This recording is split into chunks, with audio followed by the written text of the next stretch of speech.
Interested in becoming a a police officer? Well, serving up, we have Bobby Sachs, a Lynchburg police officer. I'm rocking my Dare shirt for this, so I hope you guys will enjoy. Do it! Made Jazz a call. Made the decision 14-4.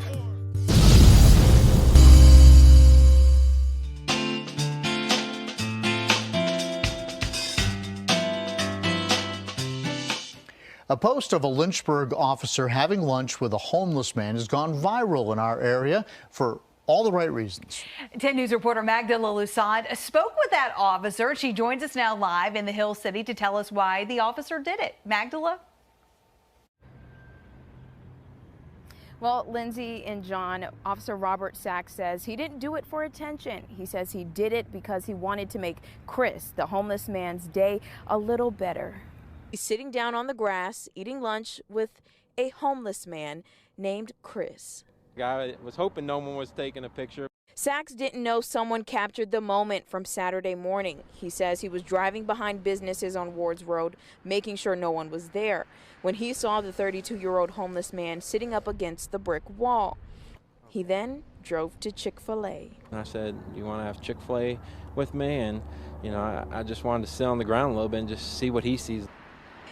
And here we are. We have Officer Robert Sachs. We know him as Bobby Sachs, former Marine, right? Currently now a Lynchburg, Virginia police officer, as well as a wrestling coach.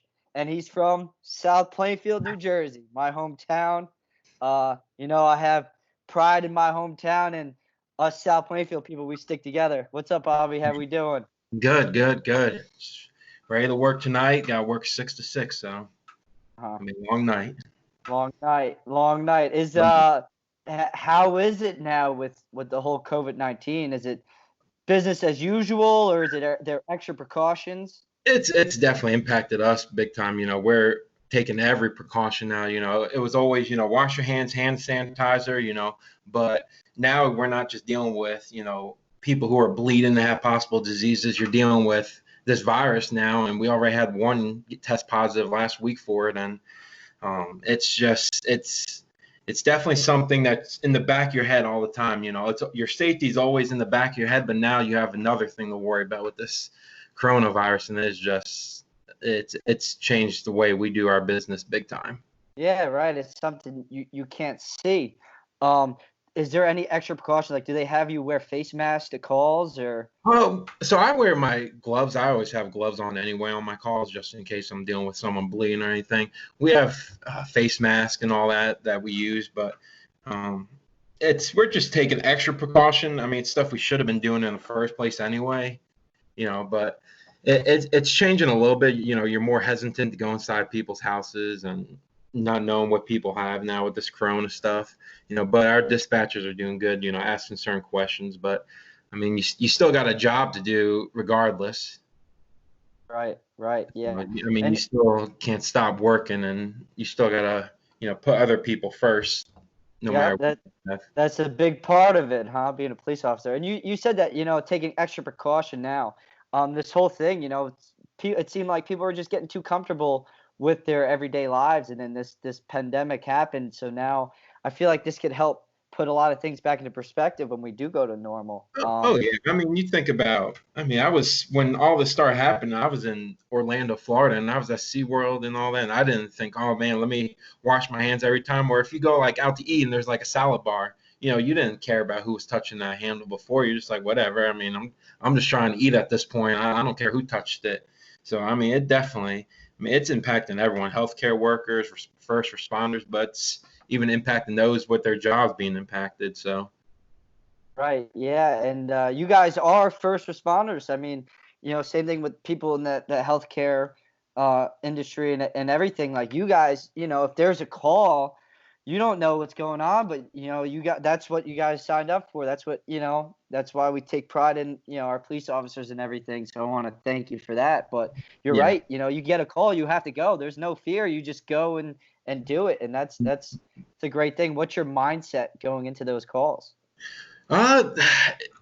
really you can't get complacent. So, you might get a domestic call every single day, the husband and wife fighting, and you don't know, if you say, oh, it's going to be like every other domestic and all that, it messes with your head. You can't get complacent. So, every call you have to treat as a new call. And at the end of the day, it's about safety. So, the reality is, there's a certain amount of safety that you can, help, but at the end of the day, if there's someone behind a closet door, and they have the advantage on you, or if you knock on a door, when they open that door, they have a slight advantage on you. That's just the reality. I mean, we've seen it in history, like recent history, with ambushes happening.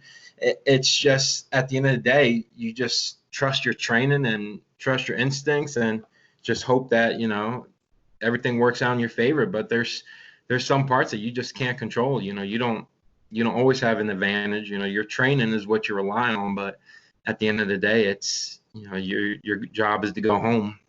Right. And a lot of that is your job is to go home at the end of the day and, keep yourself safe and keep society safe. And you said trusting in your training. Is that something you picked up from wrestling? You were a high school wrestler, had a pretty great career for the South Plainfield Tigers, Yeah, it's funny. So, anytime I've had to go into hands-on situation such as a fight, I always somehow go back to wrestling. And it helps me a lot because obviously, in wrestling, when you're controlling someone, you're not, causing severe harm to them. You're controlling them on the ground, whatnot. But sometimes, it can bite you. I got bit in the hand one time because I was cross-facing someone trying to get their hands out of their pocket. So when I was going across, they just latched down on me and they just wouldn't let go. So, I mean, I use it every single day if I'm in a hands-on situation, which is pretty frequent.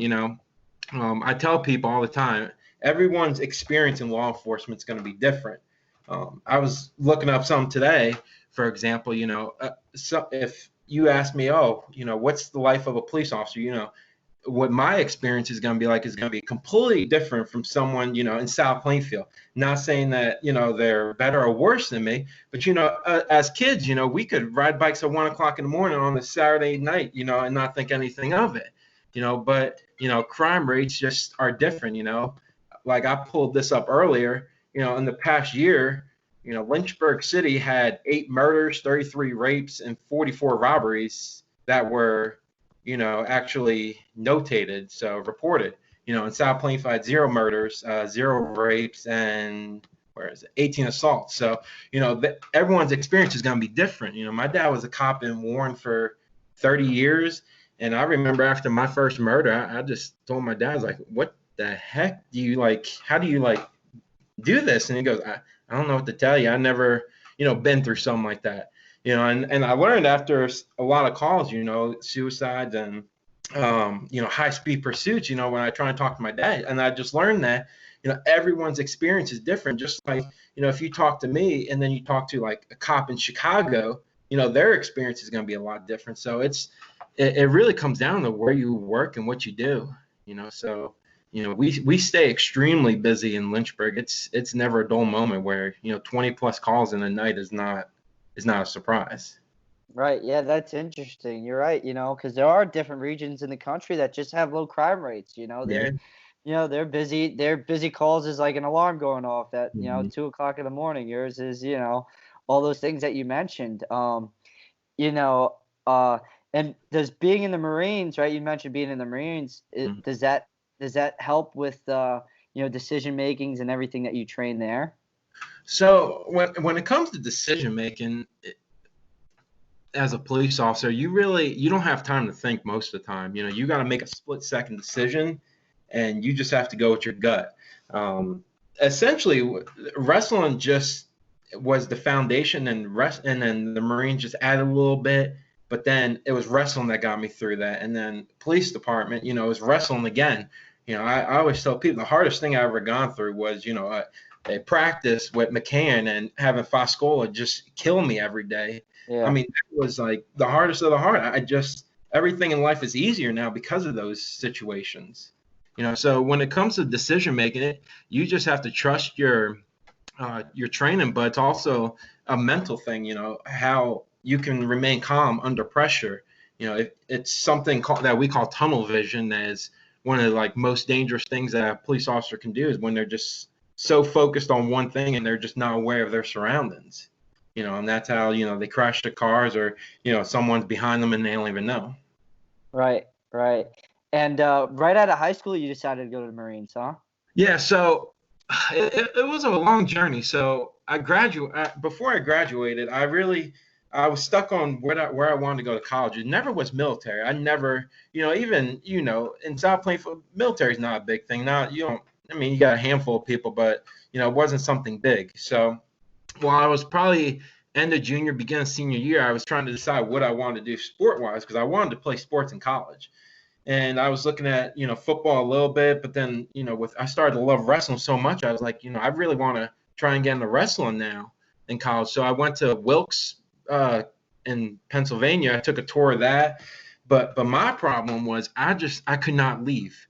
I just felt so safe in South Plainfield. Like, this is, everyone knows me, I'm Mr. Wrestler. I'm the cool guy, and I just didn't want to leave all my friends, not knowing that they're actually, most of them are leaving, going to colleges, Rutgers, UNC and all that, they're leaving to go. So I ended up just saying, I'm going to go to Middlesex Community College. I'm going to wrestle there, just get my time and possibly transfer out to wrestle at, a bigger school. And I still never forget the one day I was sitting in the parking lot at Middlesex Community College, and I was just pissed. And I remember texting my mom and just saying, I'd rather be dodging bullets than be doing this. I was just so pissed. I was like, I'm not doing anything right now. I just feel like I never left high school. And so, I always had in the back of my head, I wanted to join the Coast Guard. I saw that movie, The Guardian, with Ashton Kutcher. And I was like, man, I want to be Ashton Kutcher. I want to jump out of a plane. I don't care what it takes. I want to be 30 feet swells and, just not be the guy that dies, his partner. I said, that's what I want to do. So I went to a Coast Guard recruiter, and they said, yeah, it's like a 2-year waiting list. So I was like, no way. I'm not, staying at Middlesex Community College. So then, I tried. I was like, all right, well, what's, under then? I was like, well, maybe I should try and do like some Navy SEAL stuff.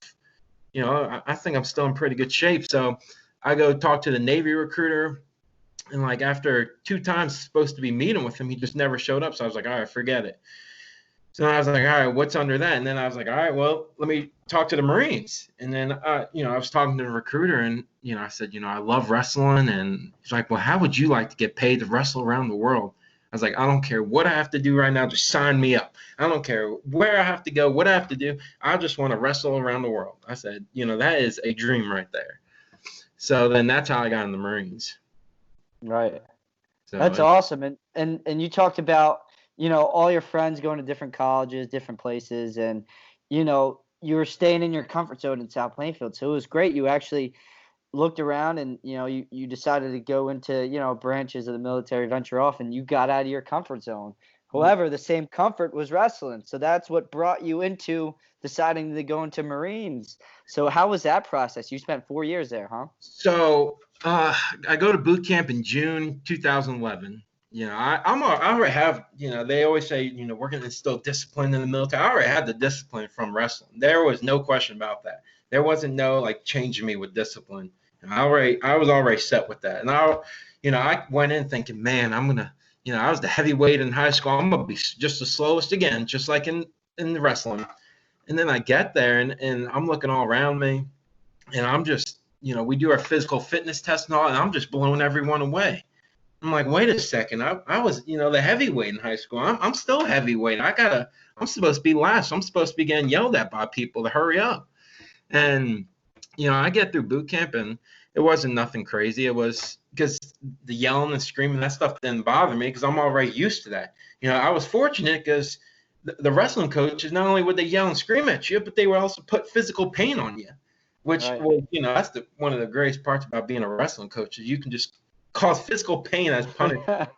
So, I get through the military at boot camp, no problem. And then I go through my training to be a field radio operator, because at that point I told the recruit, just sign me up for anything. As long as I get to wrestle, I'm fine. So I get through my training, and then I get to, it's called the fleet. That's just your station and all that. So I get there, and I already have all the wrestling forms filled out. I'm like, all right, see you guys. I don't know what y'all doing, but y'all can have this. I'm going to wrestling. So I bring it to my commander and all that. He goes, you just got here. What the heck are you doing? I said, I'm wrestling. See ya. And he goes, no, you're not. I'm not signing this. You're too important to the mission. So I never get to wrestle, and I was like, oh my God. So, I really hit a bad point there because, I'm not going to tell you, I wrestled, or I went in the Marines to serve my country. And, what grabbed me was, hey, you get to wrestle. I was like, all right, if someone tells you right now you get paid to wrestle around the world, you're not going to ask any question. You'll be like, all right, where's the paper? Yeah, where's the dotted line? Yeah, Let's go. that's a dream. And I was like, I could, still wrestle. And there was one person that I remember losing at the Virginia duels, and I was like, man, I could get redemption on him. He's wrestling right now. I think Iowa, Bobby Telford. I think it was Iowa, but I was like, man, I'm gonna get some payback on him for making us not come in second place at the duels.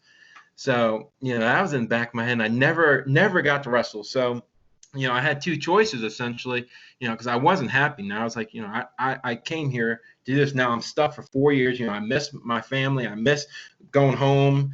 So, I had to figure out what I can do to better myself and get ready for when I get out of the Marines. And that included going to school. And I was coaching basketball, which I barely knew anything about coaching basketball. I was coaching baseball and football, just so I can, make a difference while I'm still in the military. Right. You think they kind of did that on purpose just to humble you or a little bit? And you're talking about now being able to wrestle? Yeah. I think, it's like an example with police officers. I've seen a lot of police officers, they finish the academy, and the first thing they're like is, all right, why am I not a detective? Why am I not like NCIS on TV? Why am I, it's like, hey, you got to do, you got to work to that position. It's kind of like maybe if you're like a freshman wrestling at, and you're like, wait, why am I not varsity? Where's my spot? You need to work for that. But I never actually got to try out or anything like that, which was fine. But, that was the reason I loved wrestling. And, my best friends in the military were the ones who wrestled, and it was a pride thing for us. Anytime we'd work out, it'd be wrestling related. And, it made me stronger just being around those kind of people. Yeah, for sure. And like you said, you wanted to get revenge on that guy that made the team take second at Virginia duels. And that's something that, I tell people I coach and everything is having pride in your team and not your sport because, and not yourself. Sorry. But, a lot of people think wrestling's an individual sport. Oh, it doesn't matter. Team season doesn't matter. For us, it does because it was all about the team. And that's what, life is. Same with being a police officer and being a Marine. It's a team effort, right? You're there to serve the country. And then in the police department, you're there to save yourself, save your partner, save the town essentially, right? And I feel like that's a huge part is, everything is, not about us. It's about a team in a bigger realm and a bigger deal, right? Yeah, because as soon as you start being an individual, that just impacts the team itself, and it's a morale crusher. I can give you an example. With coaching wrestling, we had one guy that we knew he had a chance to be a state champ. That was a fact. We were in our back of our heads. We're like, this guy, he might be the first state champ we've ever had. But that doesn't mean that now we're just going to focus on him and say, all right, everyone else, we're not going to beat Christiansburg right now. We're not going to beat New Kent as a team. So let's just, throw everyone to the side. It's about building a program, and you represent that program. Nobody, at the end of the day, that's great that you have one state champ. But if everyone else, gets knocked out of districts and, you're by yourself, it's question, are you just focusing on the good kids and throwing everyone else to the side? And just like, wrestling is so much more than, state titles and all that. It just never leaves you. Right. Yeah. So you're coaching now too, huh? What program are you coaching down there? So I'm at Heritage High School right now. I've been there since 2016. So we just finished up in February. We end a little bit earlier than everyone up north. Yeah. So you came from, a small town, South Plainfield, New Jersey, very, very safe town, low crime rate, to now you live in Lynchburg, Virginia, right? Mhm. How is that process of just making the move, right? I mean, technically, you're kind of down south, right? From east to south. So How is that? How was that transition?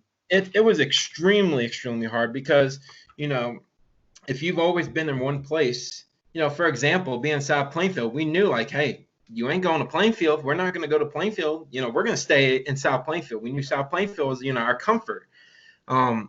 So, I never experienced anything outside of South Plainfield besides, going to the shore and all that, which, everyone loved doing that. But we never going to transition into, from South Plainfield to military bases wasn't that hard because it's just a military base. It's all locked in. And then coming to Lynchburg, I didn't know anything about it. I didn't look at crime rates. I didn't look at, what happens in Lynchburg. I didn't even know Liberty University, what that was, which is a huge part of this city.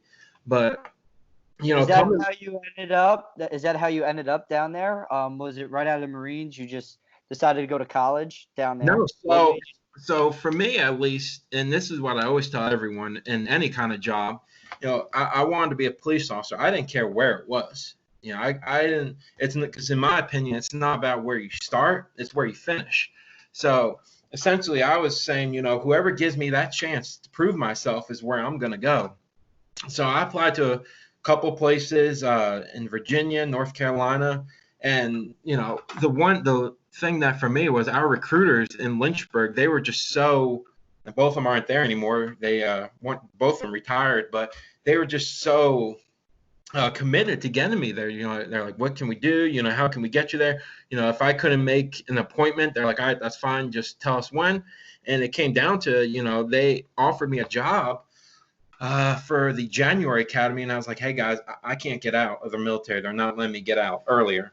So then they're like, okay, well, when can you get out of the military? And I said, probably April 21st. They're like, all right, you need to start work April 22nd with us. So, with that, I was like, I can't say no to these people. They're really bending over backwards to get me here. And, I'm not going to, let them down. And that's how I got here. I knew nothing about this place. I visited a couple times, but it wasn't like I knew anything. Everyone would say, oh, it's a small town kind of thing. It's, low crime. Well, small town, low crime from South Plainfield to Lynchburg was a huge difference in my eyes. So, it was a hard transition for me being, first of all, I was still so far away from family and I was so far away from the beach. That's something that, it's a luxury. I love driving down to Seaside or Manasquan, like 45-minute drive and being at the beach. Where here it's like, hey, there's no beach. And, everyone thinks, Virginia, even when we were in school, I used to think, Virginia's all south, like all country. And, I'm in a huge city. I mean, granted, around it, there's, a lot of open area, but I'm in a huge city right now with over, when Liberty's here, there's over 120,000 plus people, and with a police department of 180-ish, I mean, that's a lot of people to, serve. So the transition, it's still hard for me at times. When the weather gets warm, I think of, I look at Instagram and Facebook and I see everyone at the beach. And I'm like, man, I miss that so much. But then when I get to visit it, I really, really enjoy it. Like when Johnny Wylam got married, I went to Seaside, and I haven't seen Seaside since prior to Hurricane Sandy. So, when my vision of Hurricane Sandy was, or Seaside, it's totally different now. But I still appreciated what it was, Yes, sometimes it takes you to get away from something to really appreciate it and not take it for granted. But that's super important that the Lynchburg Police Department wanted you, and they like you said, bent backwards for you, and I guess they fed off your passion, and it probably makes things so much better that you're working for a place that really wanted you. Oh You know yeah, what I mean? it was definitely hard because I came here with nothing, so I had a police department just take me in and say, what do you need? Do you need help moving in? What do you need? What can we help you with to make your time easier here? Because the reality is, a lot of us, I mean, just on my platoon, we have 2 of us from Jersey, 2 of us from Pennsylvania. I mean, a lot of us aren't, born and raised in Lynchburg, Virginia. It's, we're coming from different places. So, we rely on each other. And, I've just been, I've loved working here. It's been, a blessing to work for a department that there's just so much opportunity, career-wise. They really support you. I've been to trainings in Baltimore, Virginia Beach. So, I mean, the job itself is extremely difficult at times, but I mean, you have a department that really would go do anything for you. I can call my sergeant right now who's sleeping, and if I said I need you here right now, he wouldn't say what for. He would just get here. So even as big as a department we have, we're just very close-knit group. Yeah, that's awesome to have. It probably feels like, you're on that South Plainfield team again, doing It everything does. together. That everyone, the most comfort thing is everyone's got your back. You can, we could scream at each other in practices and all that, but when it came down to matches and all that, if you need someone there for you, they were there for you. And, those are still the people I still talk to, and still close with, are the ones that wrestled. And, even at the job, we still have, a couple wrestlers that, we always talk to each other. And, one of the guys called me probably about 3 weeks ago, and he said, hey, I was thinking about getting some wrestling mats in the police building. Like, what do you think of that? And I was, I told him what I thought and how, so much fitness can be done in just that room. That's like a multi-purpose room. And, we could just go at it. It's fine and dandy to go for a run and lift, but I mean, 6 minutes of just going at it nonstop. I mean, you got nothing left in the tank. It doesn't get any better than that. It's a different kind of shape, and that. I mean, it's not, you could run for miles and that's fine and dandy, but 6 minutes it's just like a street fight. Whether you're in for 30 seconds or you're going a couple minutes, you're exhausted after. So, I mean, it's such a tight-knit group that we have, and it's just comfort knowing that, we're going to get in some really bad situations. It's bound to happen. We work for an area that, crime happens, and it's going to continue. But, Right. No matter what happens, whether we're, hiding in a position on a house or, we're in the middle of a fight, everyone's going to get there for you. Right. So. Right. So what's the biggest, the biggest challenge of being a police officer, and also what's the biggest reward? Biggest challenge, that is the easiest question. So, and this again comes down to, it depends on where you work, what you do. Okay. So, and this is, other jobs are like this too. So let me see, what's a good example of a job? So if I go talk to a teacher, you're learning, you're doing all that, coaching, it's positive, so for my job, I know for 12 hours, I'm dealing with negativity. Because no one calls the police and just says, hey, I just want to tell a cop I'm having a great day. Like, everything's great. Everything's fantastic. I have a huge problem. You need to fix it. And even if you fix that problem, it might not be what they like. A husband and wife fighting and you have to arrest one of them. Well, maybe that's not what they wanted. So the hardest part is definitely the mental part. You're always practicing safety. But when I'm in the middle of a call, I'm not thinking in the back of my head, oh man, what if I get shot? What if I die? You don't have time to think of that stuff. You need to just react, do what you got to do, and stay focused. So the hardest part is, after I get done with that 12-hour shift, I have to, I'll see my girlfriend or talk to my family, and you just have to flip a switch, because they're in a good mood now. You're mentally exhausted. You could be physically exhausted. Your body's tired. You maybe got into a fight, but the hardest part is flipping a switch. And a lot of people have a hard time doing that where, you get done with your shift and you just want to crash, and then you got, maybe your kids want to see you and all that. And, I never had that issue with my dad, being a cop. And I always wondered, like, how was he able to do so easily? And come to find out, he told me, what he usually did every day. And he wasn't as busy as I was, working.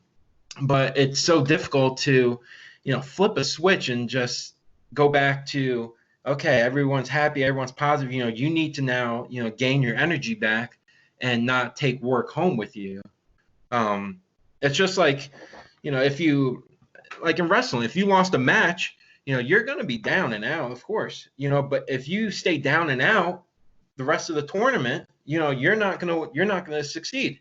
And we've all, unless you're a national champ, we've lost. Right. You lost in that tournament where when you became an All-American, you had to get through adversity and say, okay, I just lost. I can either dwell on this and take it in the next match and lose, or move on quick, learn from what I did.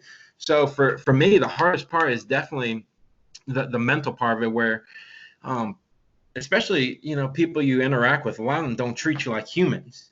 A joke always comes around, though. If I go out to get a drink or something, or to get food while I'm working, someone will just be like, oh, it wasn't me, I didn't do it.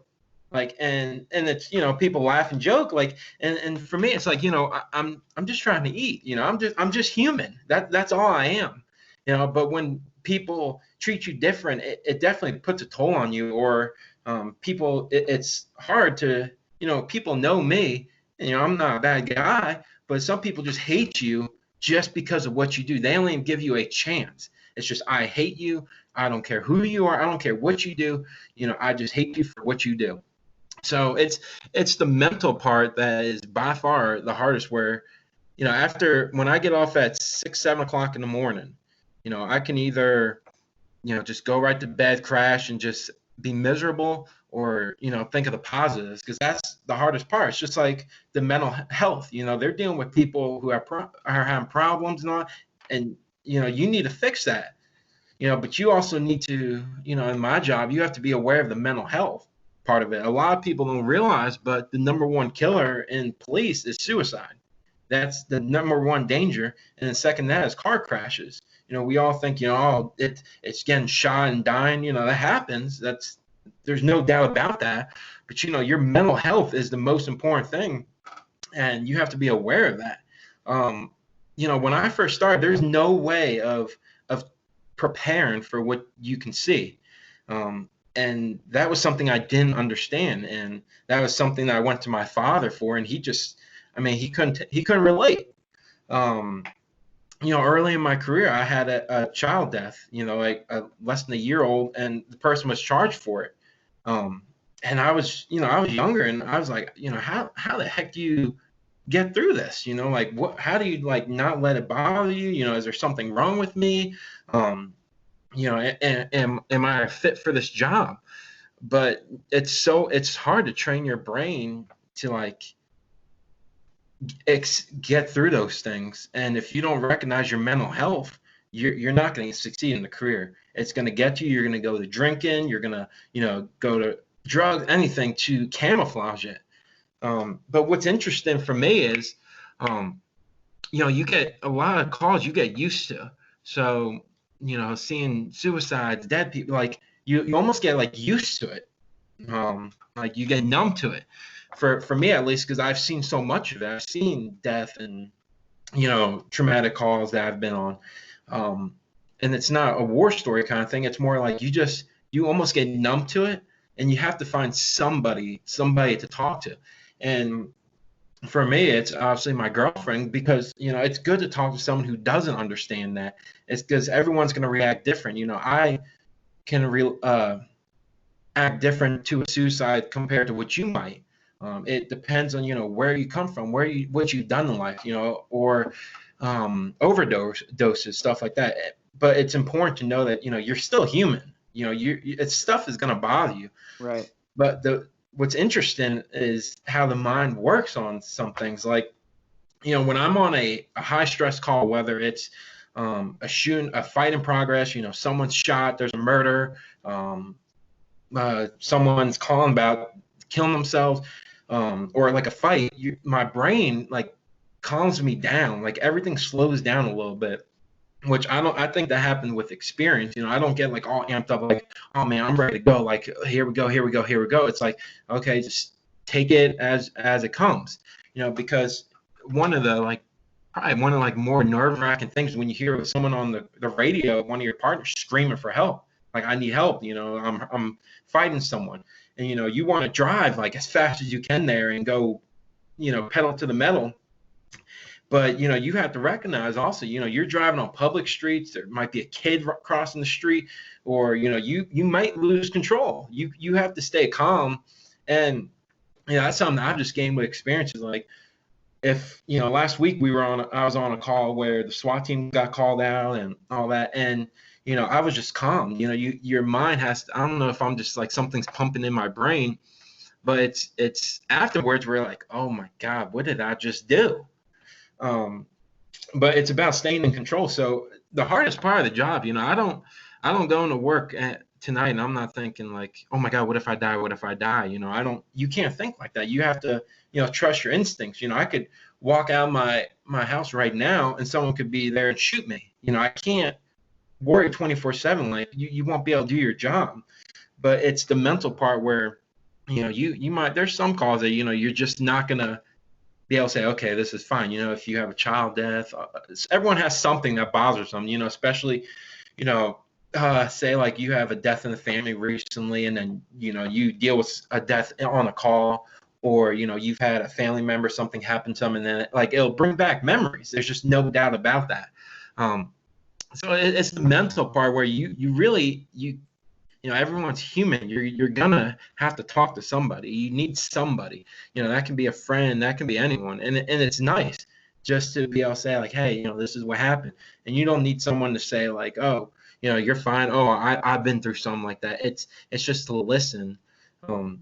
Because if you don't, like I said, you're not going to succeed in this job unless you're somewhere where, if you work somewhere where you don't, you just, I don't know, one of the safest places in the country, and you're just, you don't do a lot of crime, serious crime stuff. You're not exposed to that stuff.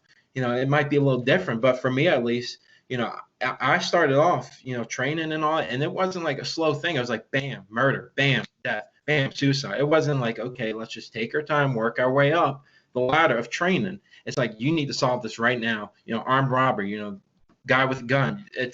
And you have to be able to process all that, and that can happen in one 12-hour shift. There's nothing that says that's gonna.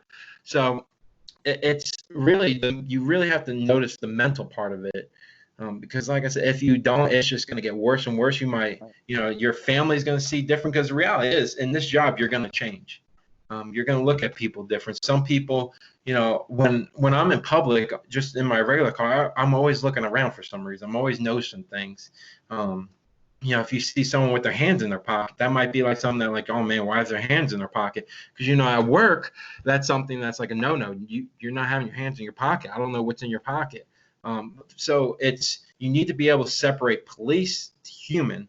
So a lot of people, like for me, my hobbies do not revolve around police work. I don't, go shooting every day. I don't practice SWAT tactics. I don't, talk about police stuff. I don't watch live PD. Right. That would be, the job is just taking over you. And there's so much more to me than, the police side of me. I'm a student, I'm a coach and all that. So that was, one of the reasons why I came to coaching, was I had to get back to it. But it's definitely, the mental part that people don't understand, that aren't really experiencing it. It's just, I've taken psychology classes in college, and I've learned about PTSD and all that, but, it's hard to learn from the book when, if you're talking to someone with PTSD, because you're only going by what you've read, but unless you're in their shoes, it's a different ballgame. Said it was very interesting how, you said you talked to your girlfriend, someone that has no idea about what you're doing, because sometimes, talking to you, having a great team, the police department, yeah, it's great to, have them have your back, but they know what you're experiencing. They don't have that outsider's perspective. And sometimes that's what you need, someone else's opinion, someone outside your realm to give you, some feedback and just advice. And that's probably, really helpful. And not just, what you're doing, but for everyone else too, getting someone else's opinion. And, you mentioned, you work midnights, right? And you also, a wrestling coach. How was it adjusting to just being on midnights and just changing your whole habit as a person to, be, just basically sleeping during the day and working during the night? So, I've never done a job or anything where I've had to stay up, and growing up, I mean, it was fine staying up till 3, 4 in the morning and then waking up at 2 p.m. and like, all right, this is fine. in the military, I worked a 24-hour shift maybe once a month, but it was, sit at a post and just get through the day, and then you get a day off. But nights it's different. So I rotate every 6 weeks. So right now I just started nights last Wednesday. So I got 6 weeks of night shift, 12 hours. How do you prepare for it? How do you prepare for that? How do you make that transition? It's extremely hard, because I'll tell you. So I worked Wednesday and Thursday. So I got on Friday at 7 o'clock. Well, a little bit later, like 8 o'clock in the morning. Okay.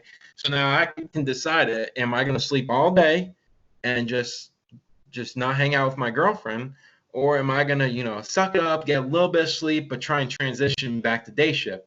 So like today, I woke up at 9 a.m. and I could not go back to sleep. I said, man, I need to at least sleep till noon. But I mean, it's 2 o'clock now and I'm not going to sleep before my shift. So it is hard. The one thing that keeps me awake is how busy we get. You don't have time to, relax. We're just going. But, it's when I used to be on permanent nights when we had another chief, and I just had to stay up all night, even on my off days. And, if I had to play Call of Duty or something, and, the only people that were on were the cops on your shift. And cops still do it. Like, being on night shift, they'll just be waking up now. But I need to at least, enjoy the day and get homework done and do stuff. But it's hard for sure. I mean, it's because your body naturally does not want to be awake when it's dark.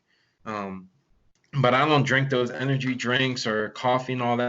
I can't do it. We stay so busy through the night that you really don't have time to relax and just be like, okay, I'm tired. But now when it's time to get off a shift tomorrow at 7 o'clock in the morning, I'll be asleep instantly, and I'll sleep till like 2 o'clock and be fine. So it's hard. It's a lot harder with, when wrestling was going on, it's a lot harder because I'm trying to coach during the day. I got school still going on. So it's definitely it's a transition, but it's good because you see different types of crime, during the day, you're typically not going to have your malicious woundings, your murders, your stabbings, and all that. That stuff doesn't usually happen during the day, obviously, anywhere. So you're dealing with different types of crime. You're dealing with shoplifting, car break-ins that happened over the night. Now, obviously, at night shift is a complete different beast what you're dealing with, and so it's good to have variety. But it'll be hard this weekend because the way my shifts work is, and it's nice, I only work 14 days a month. Mm-hmm. But like this week, I have to work Monday, Tuesday, Friday, Saturday, Sunday. So I'm working at least 60 hours a night shift. But then the following week, I only work Wednesday, Thursday. So it's either you only work Wednesday, Thursday, or you're only off Wednesday, Thursday. So I mean, by Monday morning, I'm gonna be completely burnt out. And and then I try and transition quick to day shift mode. So I'll try and wake up by like 1 o'clock the latest, and then try and go to bed like 8 hours later. So it definitely puts a toll on your body for sure. But I love 12-hour shifts. You work less time, so it's nice. Yeah. It seems like you found your scheduling and your whole routine. And especially you mentioned wrestling season, you being a student. How do you balance all that out when it is wrestling season and being a coach and still motivating those kids to wrestle and get them on the mat? So I have been absolutely blessed to have, a command staff and supervisors who really, really support me with the coaching. They can easily say, you're only coaching when you're off. That's it. Every year they've done something different, but if I'm supposed to work, day shift, say I'm supposed to work 6 a.m. to 6 p.m., they'll say, okay, you can work 2 a.m. to 2 p.m., which is absolutely torture on my body because I'm just beyond exhausted. But it's hard because you just work a 12-hour shift. Now you got kids that, they need you. They need your positivity. They need your motivation. And, as I'm getting older, for example, our state champ guy, it was easy wrestling him his freshman year. It was fine. I could pound him with no problem, beat him with no problem. But, now that he was a senior and working a 12-hour shift and then having to wrestle him, it takes a toll. It's difficult. And then just mixing school with it just makes it even harder. because I go to school full time. I just finished my undergrad in May of last year, and now I'm right into grad school. So it's a balance thing. That's why, this morning, the first thing I thought was, man, I got to get homework done. On my days off, I'm thinking, man, I just got to get my homework done. But wrestling it's extremely difficult because every weekend, we're going to tournaments. For my school, at least, where we do a lot of individual tournaments. So this year we got to go to Beast of the East. I took 3 of the kids. But every weekend we pretty much were at 1 or 2 day tournaments. And I mean, they are grueling. I never realized how bad they were because, when we were in high school and all that, those tournaments didn't seem terrible. I could take a nap somewhere and no problem. As a coach, like, okay, where's one kid? This kid's here. This kid's here. I got to run over here. I'm worrying about his bracket, who he's got. So, I mean, it is exhausting. That's why every March I take a vacation because I just need to shut down and unwind. So but wrestling, coaching wrestling is like the positivity after a 12-hour shift. They don't know. They don't care about, what I did at work. They just want me there. And, seeing them succeed is what, gives me positivity. And, it's definitely hard though. It's a lot of people don't go to school, and I mean, I have to coach too because I spend more time coaching than work. I mean, that's just a reality. If I'm either at a practice or I'm doing, a call with one of the coaches or anything like that, or, those tournaments are just grueling. They're just a complete grind, and then having to go. I mean, we did one tournament this year. It didn't end until 1 a.m. the first day. They're like, wow. I think we need to shut it down. Christiansburg, of course. You would think with their legacy, they would have a pretty structured tournament. And 1 a.m., I'm like, all right, I think, we need to, like, stop this now.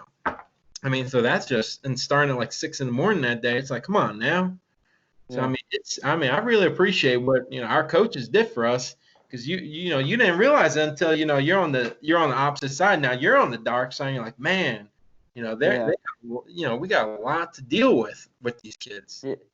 Yeah, you put in a lot of time because you're passionate about it. And what's interesting is you're serving your community 2 ways, being a police officer and giving back to the wrestling community. So that's very awesome. And, it's something that, they should be, I hope, they're probably very appreciative for it. And, so, it's funny how, like, I didn't start coaching because I wanted to. Essentially, it's weird how I started coaching. I hit a point in my career where, like, I need to get into wrestling. So, like, I need to get back somehow. And I was like, okay, well, I'm starting Liberty, so, maybe I should wrestle for Liberty. I was like, that wouldn't be a bad idea. They're a club team, maybe won't be as strict as a commitment with me working full time. But I was like, or, I can coach. I got 2 options here. And I was, I guess, 26, and I was like, I don't know if I can still handle, wrestling 18, 19-year-olds in the prime. But I really, it took me a while because at first I was leaning on, I need to get back into wrestling. I want to wrestle in college. I want to wrestle at Liberty. I'll be fine. I can do it. I should have a successful career there. It's not like Division I. Straight, big competition. It's, club sport, very relaxed. You know what I'm saying? So I thought that would be a good stepping stone. So not realizing that, it was still extremely competitive there. It wasn't like, it's interesting that, these kids at Liberty, because, I watched them and all that, and I've helped with their clubs, they are, they're no different than anyone else. They want it just as bad. Just because they're a club team doesn't mean, they're soft or anything. They are, just as competitive. They are mean. They're not going to, back down. And, they want to be there. They're solely doing that because they want to be there. Exactly. And that's passionate. It's not like they're getting scholarships. It's literally, they're wrestling just because they love it. They don't want to stop it. But they are, especially Liberty, they are an extremely good team. They got this one guy, he's the heavyweight or one under that.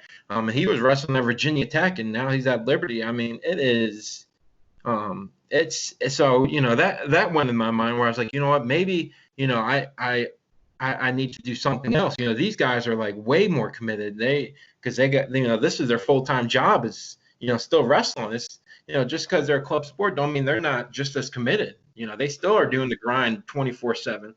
So, and I was like, all right, well, I'm going to get into coaching. And it was, the coaching was extremely hard at first because, in my mind, I had, South Plainfield wrestling. It is going to be torture. People are going to cry. It is going to be, we're going, we don't have to know every single move. But in the third We're period, gonna be we're winning tough. that. We're winning the third period. That's the reality of it. And, that's how I was, successful in wrestling, at least, was, I wasn't the best of the best. But when it came down to the third period, that was my match. So in my head, I was like, all right, these guys, they're going to be tough. They're going to be ready to go. They're going to know what they need to know. We're just going to fine tune it all. And it was a hard transition because I had in my mind South Plainfield, not knowing that it wasn't South Plainfield anymore, And for me, at least, I felt more rewarding for being at this team than, going to the county next door who has a fairly successful team, Brookville. They've been at Virginia Duels and all that, but I could have chose to, volunteer there and help out there. But it's just it's so rewarding being able to see these kids just grow. It's not like these kids have wrestled all their lives. We don't have a recreation program here. Most of these kids, they're starting. I mean, I'll be lucky if they started, in 8th grade. Most of them not. But it's so rewarding knowing that, I don't do it, to say like, I'm giving back or anything. Just like you say, it's for the kids. You do it because it's exactly, that's exactly how it is. I don't care if, if the one guy, I didn't care if he was a state champ. It's what you learned from the sport. It's what, what I could have done to help you get to the next level, whether that's, for you going for them getting to high school getting to the next level, or just, succeeding in life. So for me, it wasn't like, oh, I'm doing this to give back. I'm doing it because I love the sport. And, the sport did so much for me that I need to give it back to them. And, it's not about, it was never about wins or losses. I will always have pride that, we won the state title my senior year. I will, that's still the proudest moment of my life. Saying, it was a wrestling moment that was the proudest moment. It wasn't, hey, I became a police officer. That's the proudest.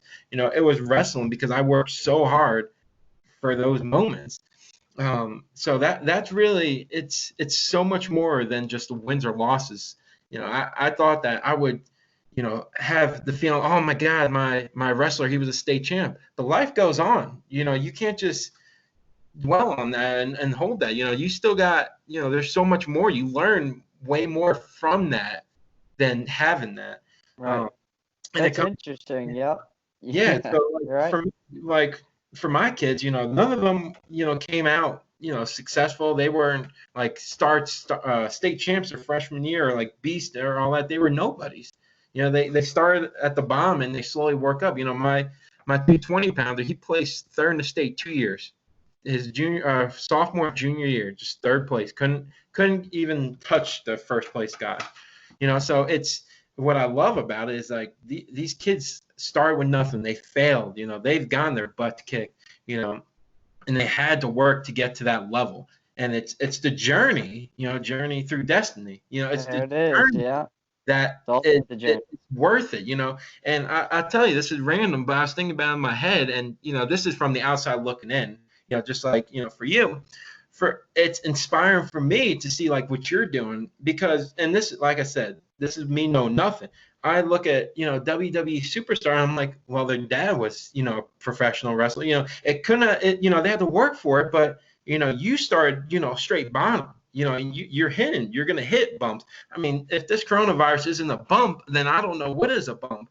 But it's just, it's the journey that I just love so much, seeing with wrestling and even professional careers, just how, for you, I look at just random wrestlers like Natalia, for example. Her family was in that. So, she had it easier, not comparing, but, her route could have been a lot easier than you. And for you, it's like, you got to start bombing. You got to work.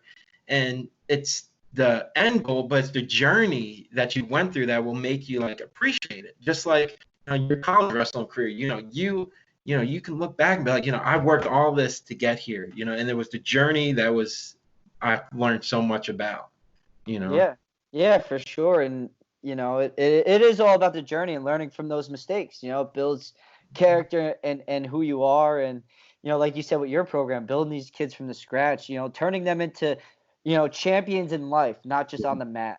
And, that's what I take pride in, taking pride in that journey, knowing the progress you made, because sometimes when you get those accomplishments and get those goals done early in your career, that's it, you're satisfied. But Yeah. having that chip on your shoulder always makes you get to that next level, whatever it is. So I asked everyone this: your adversity moment. What is something, adversity related that happened in your life that is part of your story, a part of your journey? Oh, you broke up for a second. I'll repeat it again. So I call this the adversity. Can you hear me now? Yeah.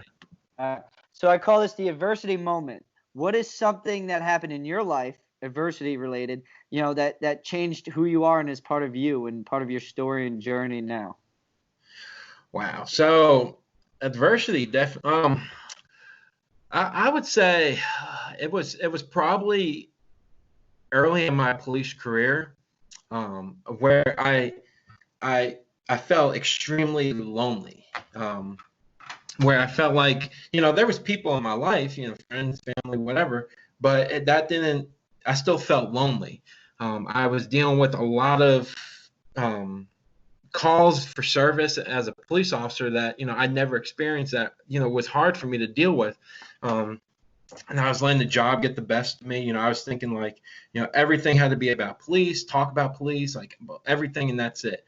And I found myself, thinking like there's got to be so much more that I'm missing out on in life because I'm so consumed by this job, where I just had nobody.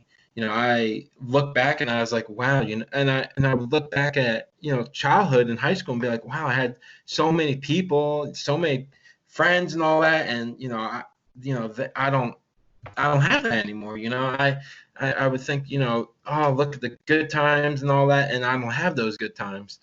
And I felt like I was at a dead end. I was like, why am I in Lynchburg right now? What am I doing here?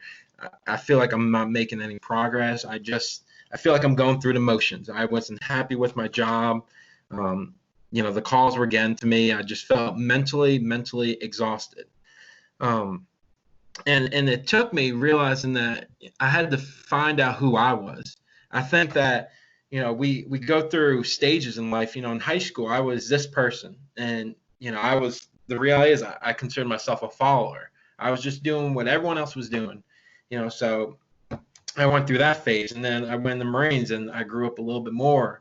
And then, I see myself, 26 at the time, and I'm like, who am I? What am I? I don't know who I am. I've been through so many phases. I went from, Mr. knows everybody to now nobody. And I don't know who the heck I am. And that's when it took me realizing, like, what is it that I want to do in my life? What is Bobby like? And that's how I randomly got involved in scuba diving and Spartan races. It took me just really sitting down and figuring out like what self-care I had to go through. And that's really what got me through, some difficult calls at my work. Was I was just so consumed in it, and I just needed to find like an outlet, a healthy outlet. Not that I ever did an unhealthy outlet, but like something. I always loved running, and that was something I always did, but I had to do something. I just felt like I was going through a pattern of work, school, sleep, work, school, sleep, work, school. And, I just hit a point where I was like, what am I doing with my life? I just see it, I'm looking at people back home, and they just seem so much happier than me. And I realized that, I just had to find out who I was. And in that, process, I ended up getting involved in a church and, really getting involved with the wrestling. And I really, I always tell people, you have to find out what you like to do, especially like, if you're in a relationship or you're with your family, just because you're with someone, you're allowed to do stuff you guys like to do, but you have to figure out still what you like to do. And they need to support that, just like in your professional wrestling career, whoever you're with, they have to support that. That's something you love, and they have to understand traveling and being away. Just like, my girlfriend, she has to understand, like, hey, with my work, I'm gonna be away, bad things might happen, So I think it came down to just I hit a dead end in my life where I was just like, what am I doing? I just feel like I have nobody, like this. I just feel like I'm wasting my time, but I have no direction. And then it really came down to just believing that I had a purpose here, because I'm still here. I'm still in Lynchburg. When I first came here, I was like, all right, I'm gonna be here for maybe a year and see ya. Like, I'm out of here. Like, I don't want to be in the mountains. I want to be like city life, like beach life. And 5 years later, and I'm still here. And I just finished the process to be a school resource officer here. And next week I have a process to be a hostage crisis negotiator. So it's like, I had to figure out what I really wanted to do in life. And, that passion came from kids, saying like, I need to make a difference in these kids' lives. I've seen too many calls involving kids being in crimes. And I said, I need to make that difference. So I think that everyone needs to go through that adversity. That's where you learn. I don't know what quote or what show I saw from, but someone was saying how they love failing. It's great to fail, because that's the only way you learn.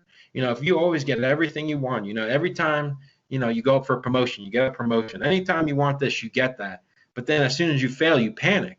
So, I mean, I am so blessed to have failed in life. I am so thankful that I've had to go through adversity so many times in my life, because it only makes you stronger. If life, if you were a sheltered child, never left the house and all that, and then all of a sudden you just go to college in a big city and all that, and then you don't know anything, that's a struggle. You never had to be on your own and all that. Well, being in the military, that I had to learn quick to be on my own, and being out here, I had to learn to be on my own and take care of myself. And no one's gonna be there. You got to do it on your own. No one's gonna pay your bills. You got to pay your bills. You got to save money. So, I mean, the reality is, it's that adversity I just love going through. I love failing. I love going through difficult situations, because that's how you learn. I mean, that's how you learn through life. That's how you shape who you are. And that leads to the last and final questions. It leads perfectly is, who is Bobby Sachs, and what do you want to be known for?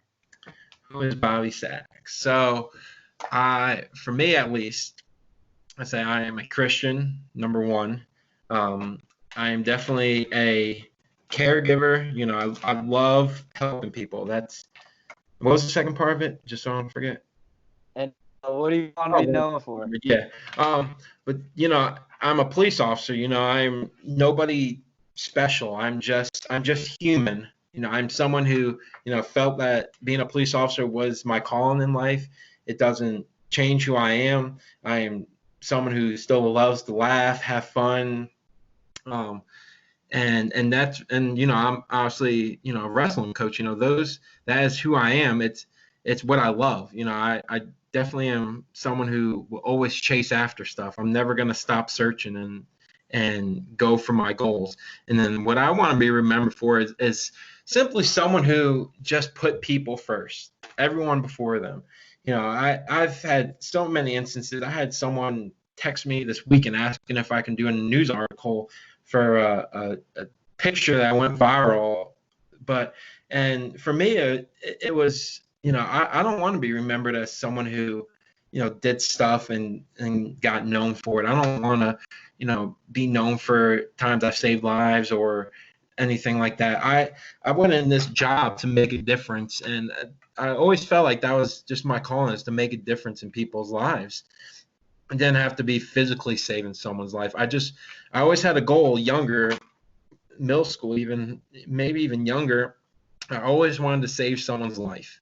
And I always thought that meant like physically saving someone's life. I thought, you think, oh, jump in the ocean and save that drowning person, or, someone gets shot and you need to do CPR and save their life. Those things, that is saving lives. But I learned as I got older, especially as a police officer, my calling was not to physically save people's lives. Even though I do it, it's to make a difference in people's lives. And that's just doing good in this world. That's not, I always tell people, it's I always get complimented. Oh, you're very nice and all that. And it's, in my opinion, it's just so much easier to be positive and be nice. I can go to work tonight and be pissed off, like, man, I'm gonna be tired. I got to work all night. It's gonna be busy, crazy. Or I could just be thankful and just be positive. And so I really just want to be remembered for, not making a difference in as many people's lives as possible, whether that's mental, physical, or just helping them in their journey. And that's really what it comes down to. I don't, I'm not someone that, this is probably a little bit going off track, but I didn't start going to church because someone was talking to me about it or saying like, hey, threw a Bible in my face. That kind of stuff like pushed me away. It was just meeting someone. I was like, I don't know what's going on in their life, but I want to have their life. Like, go do what they're doing in life. I don't know how they have a lot of positivity and all that. So I just need to figure out like what they're doing in life to live the life they're doing. And that's what and that's how I just want to live my life, is just live through example. It's I failed. I'm not perfect. I didn't grow up, in a house where, I went to church every Sunday and, stuff like that. I had to learn and I had to fail and, I had to see things in life to just really appreciate it. So I want to be remembered as someone who truly loved people and would do anything for them. It's never about putting me first. It's about, what can I do to make someone's day better? How can I impact someone's life? And if I could do that to just one person, then it just makes all worth it. My job is extremely rewarding at times. It really is. I've done stuff that I am forever thankful that I was able to do, saving lives and all that. But it's more of the impact I've had on people that is the greatest reward out of anything. Just being able to, as a coach, steer someone in the right direction, or, help someone in a crisis, a mental crisis, or, little things like that. Just scenario I just remember more than anything. In 2017, I had a call, and I mean, this is public, this isn't private and all that, because I got Officer of the Month for it, but there was a guy with a knife to his throat. And he wanted us to end it for him. And, it was, and, did he, harm himself where I had to save him? No, but I was able to talk him out of having the knife in his hand and, live a life continuing. And, those are the things I want to be remembered for. I don't need to be remembered for, success or having college or, having a career. It's that I just want one person to be like, if it wasn't for this man, my life would be different.